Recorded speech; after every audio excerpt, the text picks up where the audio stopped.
Lafa tamsaasni OMN dhaqqabu hundatti nageenyi keenya sinaa dhaqqabu kabajamtoota daawwattoota OMN oduu isinitti himaa oduu wajjin Asraa Isabaati. Manni murtii aanaa Buraayyuu himanni qondaalota adda bilisummaa Oromoo Buraayyuu aanaa sadaffatti hidhamanii jiran irratti baname waan hin jirreef akka hiikamaniif murtee dabarse. Manni murtii godina addaa naannawaa Finfinnee aanaa Buraayyuu iyyannoo bilisa baastuu qondaalota adda bilisummaa Oromoo Buraayyuu aanaa sadaffatti hidhamanii jiraniif dhiyaate erga ilaalee tureen booda dhaddacha adoolessa 18 bara 2022 oolee murtee dabarsuu isaa maatiin hidhamtoota Oromiyaa miidiyaa neetworkitti himaniitii jiru. Muhammad Fantaallee gabaasa qindaa'ee akka itti aanutti isinitti himamu. Manni murtii aanaa Buraayyuu dhaddacha kaleessa ooleen himatni qondaalota adda bilisummaa Oromoo Buraayyuu aanaa sadaffaatti hidhamanii jiran irratti baname waan hin jirreef akka hiikamaniif murtii dabarsee jira. Manni murtii godina addaa Oromiyaa naannawaa Finfinnee aanaa Buraayyuu iyyannoo bilisa baastuu qondaalota adda bilisummaa Oromoo Buraayyuu aanaa sadaffaatti hidhamanii jiraniif dhiyaate erga ilaalaa ture booda dhaddacha kaleessa adoolessa 18 bara 2022 ooleen murtee dabarsuusaa maatiin hidhamtoota Oromiyaa miidiyaa neetworkitti himan. Manni murtichaa oolmaa isaatiin qondaalota adda bilisummaa Oromoo kanneen irratti himanni baname waan hin jirreef akka hiikamaniif murtii dabarsee jira. Qondaalota olaanoo adda bilisummaa Oromoo baay'inaan jaataniif kan gaafatame mirgi bilisa baastuu hidhamtoota himannaa malee hidhamanii mana murtii Buraayyuuf dhiyaachuunsaa ji'oota dura ture. Manni murtii aanaa Buraayyuus galmee san ilaaluuf beellamoota adda addaa kan dabarse yoo ta'u marsaa 3 oliif poolisiin akka hidhamtoota dhiheessuuf ajajus poolisiin ajaja mana murtii diduudhaan hidhamtoota siyaasaa kanneen osoo hin dhiyeessin hafaa tureera. Abbaan alangaa simata waan ittiin banneef akkasumas poolisiin sababa himatamtoota dhiheessuu dhabeef Komishiniin Poolisii Oromiyaa mana murtiitti dhiyaatee akka deebii kennuufis ajajni darbee ture. Galmee kan ilaalchisuun oolman dhaddachaa irra deddeebiin keessummeeffamus poolisiinis ta'u abbaan alangaa ajaja mana murtii keessummeessuuf fedhii agarsiifne. Dhumarras abbaan alangaa galmee isaanii akka quba hin qabnee fi himannoo addaa hidhamtoota siyaasaa kanarraa akka hin qabne ibsuusaa hordofuun manni murtii aanaa Buraayyuus jala murtii dabarsee jira. Manni murtichaa bakka hidhamtoonni siyaasaa kun hin jirretti murtii kenneen hidhamtoonni kun martuu bilisa waan ta'aniif akka hiikaman ajajee jiraachuusaa maatiin himanii jiru. Dhaddacha abbaan alangaa deebii kenne sanarra dhaabbatee poolisiin komishiniitii fi qajeelchi poolisii Buraayyuu akka deebii kennan ajajee ture. Isaan hin dhiyaanne jara to'annaa jala jirus hin dhiyeessine abbaan alangaa kanuma laalee jarri akka bilisa gallakkifaman waan jedhu ajajan. Manni murtii Buraayyuu akka gadi lakkifaman jedhee ajaja dabarseera. Haa ta'u malee garuu qondaaltonni kunniin hanga oduun kun qindaa'e itti mana hidhaa akka hin hiikamin jiranii fi poolisiin ajaja mana murtii diduudhaan mana hidhaa isaan tursiisee jiraachuu akkasumas garagalchi xalayaa gurmuu abukaattotaa achi hin kennamin jiraachuu dubbii himaan ABO obbo Lammii Gammachuu Oromiyaa miidiyaa neetworkitti himaniiru.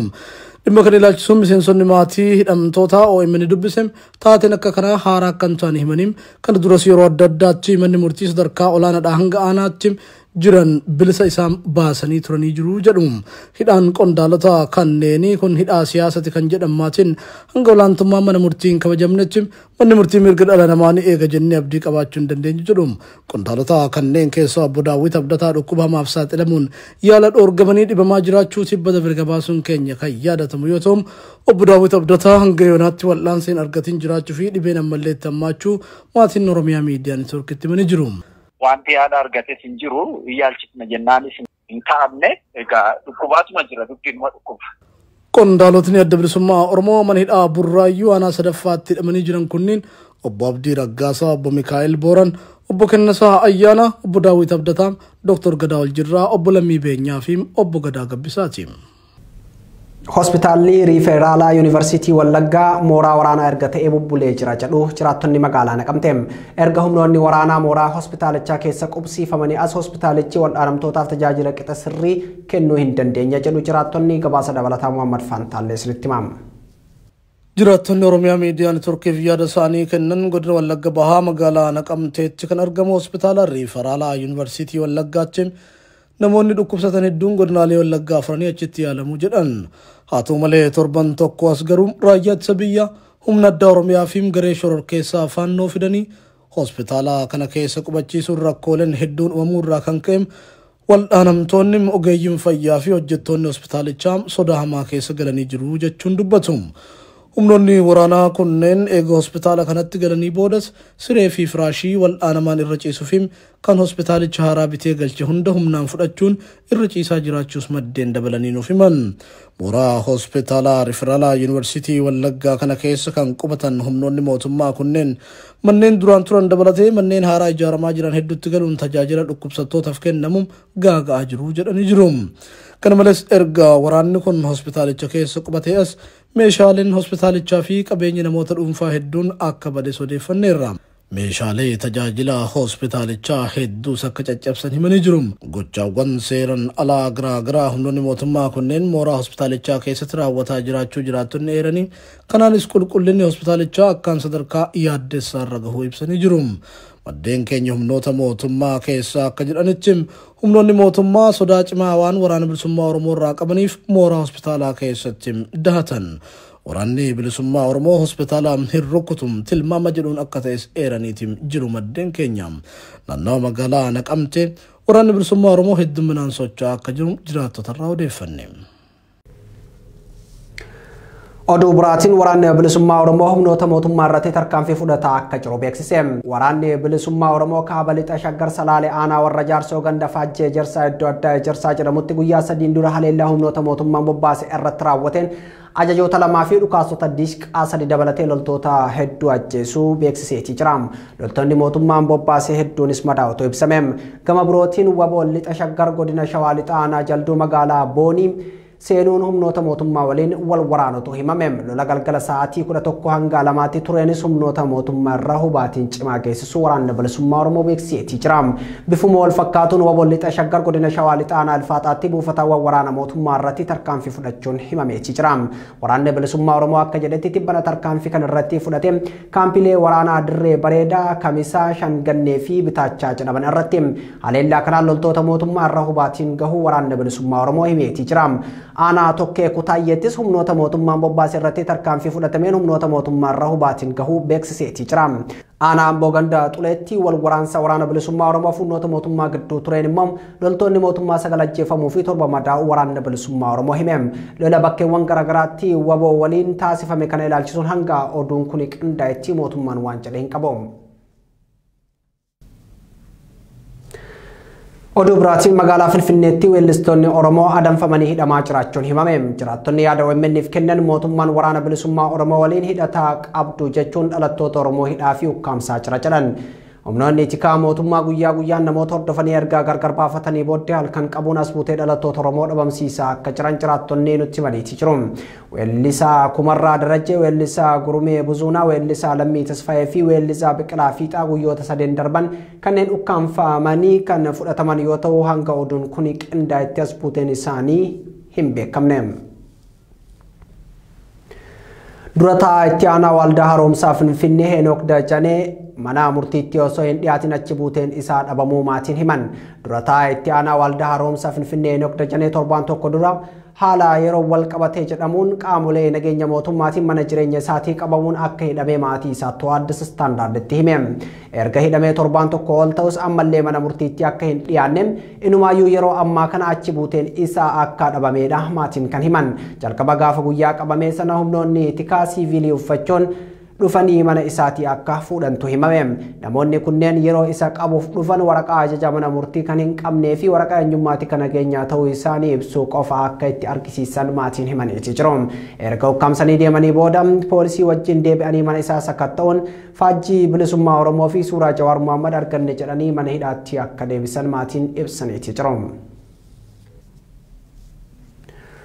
Oduu keenya biraatiin Baalee aanaa Gurra Dhaaboleetti rakkoon nageenyaa fi beelaa akkuma itti fufetti jira jedhan jiraattonni. Ganda Habroonaa jedhamu keessatti dhalattoonni daangaa ce'uun lola uummata irratti bananiin uummanni buqqee gaara Habroonaa jedhamu irratti walitti qabamee jiraachuu kan himan maddeen odeeffannoo OMN uummanni kun gaara kana irratti marfamee dheebuu fi beelaan dararamaa jira jedhan.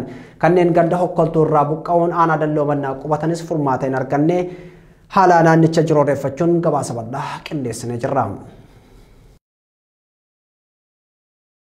Ji'ootaaf haleellaan humnoota naannoo Sumaaleetiin aanaa gurra dhaamolee ganda hokkoltuu fi habroonaa irratti kan raawwatamaa ture yoo ta'u, uummanni gandoota kana lamaanii balaa beelaa fi haleellaa hidhattootaatiin ji'oota afuriif rakkoo guddaa keessummeessaatii jira. Ganda habroonaa jedhamu keessatti hidhattoonni daangaa ce'uun lola uummata irratti bananiin uummanni buqqee gaara habroonaa jedhamu irratti walitti qabamee jiraachuu kan himan maddeen odeeffannoo OMN. Uummanni kun gaara kana irratti marfamee dheebuu fi beelaan dararamaa jira jedhan. Hidhattoonni babal'ifannaa lafaatiif daangaa ce'anii birmaddummaa Oromiyaa sarban kun lafa diriiraa biyyee gabbataa qabu uummata irraa buqqisuun qabachuu dabalatee maddeen bishaanii bakka uummanni irraa fayyadamu hunda irratti matarayyaa hidhuun uummanni akka ittiin fayyadamne godhaa jiraachuu maddeen naannichaa Oromiyaa miidiyaa neetworkitti himaniitii jiru.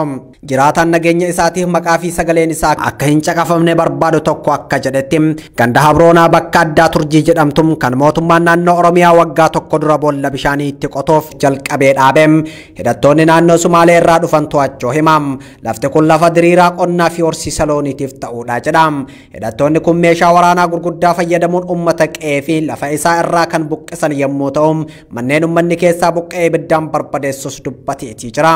Haleellaa hidhattoonni naannoo Sumaalee irraa daangaa ce'anii uummata irratti raawwatan kanaan uummanni ganda hokkoltuu guutumatti buqqa'uun aanaa dalloo mannaa qubatee jiraachuu odeeffanne. Hidhattoonni kun weerara daangaa qofa osoo hin taane deeggarsi namoomaa uummata kana akka hin dhaqqabneef uummanni gabaa dhaqee midhaan nyaataa akka hin bitanneef daandii cufuun miidhaa ulfaataa uummata irraan ga'uu irraa kan ka'e uummanni kun gara aanota ollaatti baqachuuf dirqamutu ibsame. Uummanni ganda hokkoltuu deeggarsi namoomaa akka isaan hin dhaqqabneef gabaa akka hin bayanne hidhattoonni naannoo Sumaalee bakka qarsaa gabaabaa jedhamutti daandii cufuun uummata dararaa kan turan yommuu ta'u, lola uummata irratti baname kanaan namoonni hedduun akka ajjeefaman maddeen ibsaniitii jiru. Mirga keenya hin kabachiifanna. Akkamitti kabachiifanna? Kan waliin marannee akka mootummaatitti ta'u ta'a jechaadha. Uummata biraa buqqisuu wallaalle. Uummata biraa akka inni buqqa'u gochuu wallaalle. Humnaanillee, onneenillee, baay'inaanillee uummanni Oromoo bal'aadha. Bakka kana gootan. Akkasuma bakka caffaa jedhamutti namoonni baay'een haleellaa humnoota kanneenitiin lubbuu dhabanii jiru jedhame. Doochoveeleen waajjira hooggansa sodaa balaa godina Baalee wabeeffachuun akka gabaasetti lakkoofsi uummata ganda hokkoltuu irraa buqqa'uun aanaa dalloo mannam ganda kal'ee golbaa keessa qubatan 8,000 ol ta'eetii jira.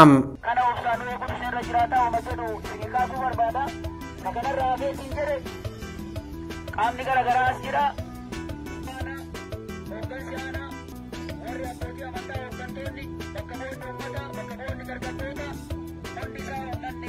Itti gaafatamaan waajjira hooggansa sodaa balaa godina Baalee obbo Wandimmaa Ganyim kabbadaa akka himanitti gandi hokkoltuu naannoo Sumaalee wajjin waan wal daangeessituuf uummanni gandichaa walitti bu'iinsaan buqqaanii jiru jedhan. Buqqaatii gandoota lamaan kana irratti raawwatamaa jiruun cinatti gandoota biroo 6 keessatti haleellaa fi saamichi raawwatamaa jiraachuu fi jiraattonni ganda qootuu fi barkalleem gara barbaree fi aanaa daawwee qaachan baqataa jiraachuun doochoveeleen jiraattota wabeeffachuun gabaaseetii jira. Ka'umsi rakkoo kanaa gama naannoo Sumaalee irraa daangaa ce'uun maqaa investimentiitiin nama qubsiisuun lafa qotu jira. Walitti bu'iinsi kun mul'achuu erga eegalee gara baatii lamaa ta'ee jira kan jedhan qondaalli waajjira hooggansa sodaa balaa godina Baalee rakkoo kana hiikuuf sadarkaa godinaatti yaalii akka taasisaa turan ibsu. Hidhattoonni naannoo Sumaalee dhukaasa banuu fi midhaan deeggarsaa uummata akka hin dhaqqabne karaa cufanii saamuun darbees uummata buqqisuun fedhii naannichaa to'achuutti jira jedhan. Uummanni haala kanaan mufachuun ganda hokkoltuu qofa irraa abbootii warraa 1,038 yookaan namoonni 8,759 buqqa'uun aanaa dalloo mannaa qubatanii jiru jechuun hoogganaan waajjira sodaa balaa godina Baalee kun ibsaniitii jiru. Rakkoon kun hundee irraa saffisaan yoo hin furamne lakkoofsi buqqaatotaa dabaluu akka danda'u kan ibsan qondaalli kun hooggantoonni naannolee lamaaniif mootummaan federaalaa gidduu seenuun dhimmicha akka furan gaafataniitii jiru. Weerara daangaa Oromiyaa irratti labsame kana dhaabsisuuf uummata qe'ee fi qabeenya isaa irraa buqqee qe'eetti deebisuuf tattaaffii mootummaa naannoo Oromiyaatiin taasifame hanga ammaatti akka hin jirre jiraattonni himaniitii jiru. Kana dura bulchaan aanaa gurra dhaamolee obbo Bayaan Sheexaaham dhimmicha furuuf hojjetaa jirra jechuun OMN itti himaniitii turani.